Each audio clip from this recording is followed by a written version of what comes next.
Gipalig-on sa National Bureau of Investigation Central Visayas kun NBI-7 ang ilang operasyon batok sa iligal nga Philippine Offshore Gaming Operator kun Pogo Hub sa Cebu tungod sa hulga sa seguridad sa nasod. Ikumpirma ni NBI Director Jaime Santiago nga gilusad na ang investigasyon sa posibleng pagpang-espiya sa mga Pogo sa Cebu, ilabi na ang nahimutang sa Lapu-Lapu City nga gi-raid ni adtong Setyembre 2024. Ang duol nga lokasyon niini sa Naval Forces Central kun NAVFORCEN naghatag og kabalaka sa otoridad.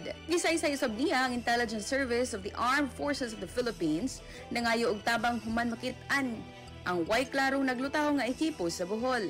5 na ka-submersible drones ang na-recover sa nasod sulod sa miaging tuig. Gipahinumdom ni Santiago nga tanang POG operation sa Pilipinas. Gidili na human gibawi ni President Ferdinand Marcos Jr. ang ilang mga lisensya. Ang deadline sa pagpahunong sa operasyon kay kaniadto pang Disyembre 31, 2024. Padayon ang pag-monitor sa NBI-7 ilabi na human sa raid sa Barangay Agos, Lapu-Lapu City niadtong Agosto 31, 2024 din halos 200 ka mga langyaw o nadapan.